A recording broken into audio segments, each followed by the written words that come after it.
Bonjour, mon nom est Joanne Caritis et je suis courtier hypothécaire et une experte affiliée avec l'Académie immobilière des acheteurs. Aujourd'hui, je vais vous parler de ce que les prêteurs regardent quand ils vous prêtent de l'argent.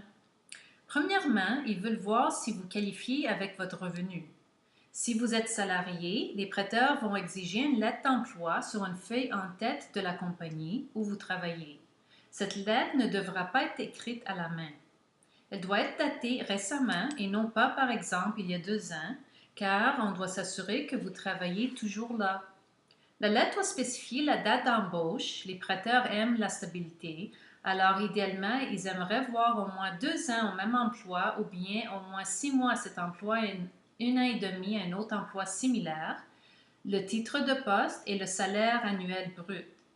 Veuillez noter que les prêteurs qualifient les clients avec leur salaire de base et non avec du temps supplémentaire, des bonnies ou de la commission, car ces montants fluctuent d'une semaine à l'autre, d'un mois à l'autre ou d'une année à l'autre et ne sont pas donc pris en considération comme un revenu stable. De plus, les prêteurs demandent 2 talons de paie récents confirmant le salaire déclaré sur la lettre d'emploi. Si vous êtes travailleur autonome, les prêteurs demandent la preuve de ce fait avec une ou plusieurs documents suivants. Le rapport CIDREC, qui est le registre des entreprises du Québec, le permis d'exploitation d'entreprise, récapitulatif des contributions de TPS-TVQ, T1 général accompagné de l'état des résultats des activités de l'entreprise pour les 2 dernières années, des états financiers vérifiés des 2 dernières années, préparés par un comptable agréé, et les statuts constitutifs. Ils doivent voir vos avis de cotisation des 2 dernières années et ils prennent un moyen de revenu déclaré. Prenez note qu'il existe un programme assuré pour le revenu autodéclaré. Appelez-moi pour en savoir davantage. Après avoir confirmé le revenu, les prêteurs ont besoin de voir le preuve de mise de fonds. Cela peut être en épargne dans un compte de banque. On a besoin de 3 mois d'historique ou 90 jours si en comptant. Sinon des relevés de placement, des REER, etc. Ou bien un don d'un membre de la famille immédiate, père, mère, frère, sœur et des fois grands-parents. Seulement si l'achat est pour propriétaire occupant, le montant minimum requis pour une maison unifamiliale incluant des condos divises et des duplex est de 5 Pour des triplex et quadruplex, le montant minimum requis comme mise de fonds est de 10 et pour 5 unités et plus, le montant minimum est de 15 ou plus. Parlant des multilogements, le montant requis est basé sur la valeur économique qui est essentiellement les revenus moins les dépenses de la propriété. Les prêteurs prêtent jusqu'à 75 de cette valeur économique. La valeur économique est en règle générale inférieure à la valeur marchande ou prix d'achat. Donc, le montant requis comme mise de fonds est plus de 25 Pour des unités de 1 à 4, si la mise de fonds est moins que 20 le prêt doit être assuré par une des 3 assureurs canadiens, la SCHL, Genworth ou Canada Guarantee. Une prime d'assurance est ajoutée au prêt qui est amorti sur la période d'amortissement et donc vous n'avez pas besoin de payer à l'avance. Pour des multilogements, le prêt peut également être assuré. Dans ce cas, les prêteurs peuvent prêter jusqu'à 85 de la valeur économique. La mise de fonds requise alors peut être aussi bas que 15 si la valeur économique égale le prix d'achat. Finalement, prenez note que pour des condos indivises ou des propriétés d'1 à 4 logements achetés par des investisseurs, ça exige une mise de fonds de 20 Les prêteurs doivent également voir que les clients ont 1,5 du prix d'achat pour des frais de clôture. Ces frais incluent les frais de notaire et les droits de mutation ou les taxes de bienvenue qui est l'appellation courante. Par exemple, pour un achat de 300 000 les clients doivent avoir 4 500 pour les frais de clôture en épargne, en plus de la mise de fonds requise.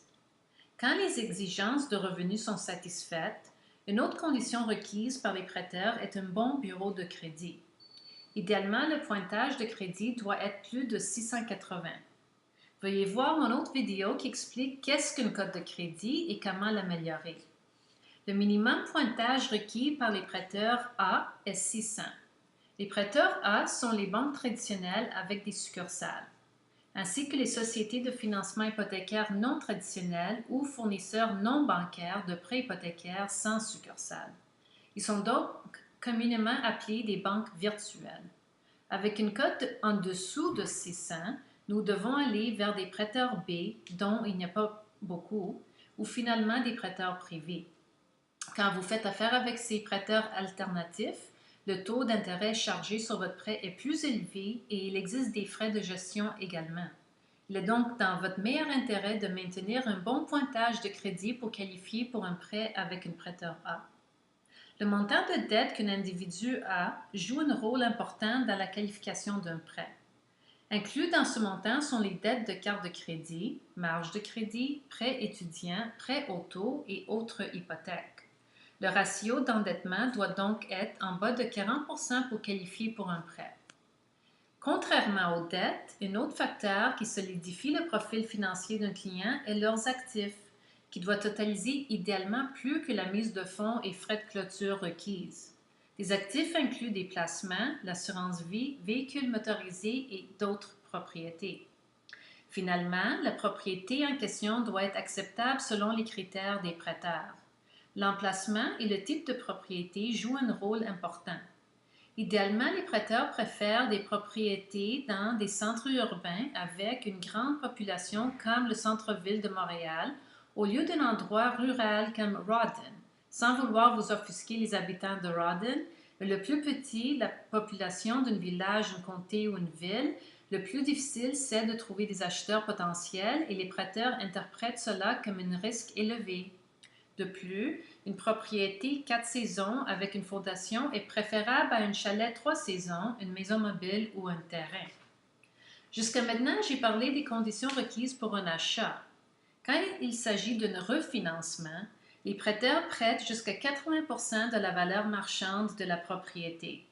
Si, par exemple, vous êtes propriétaire d'une maison qui vaut 350 000 et vous avez une hypothèque de 210 000 ou 60% de la valeur marchande, vous pouvez refinancer pour obtenir une 20% additionnelle ou 70 000 pour un nouveau montant hypothécaire de 280 000 En résumé, la stabilité est clé pour qualifier pour un prêt.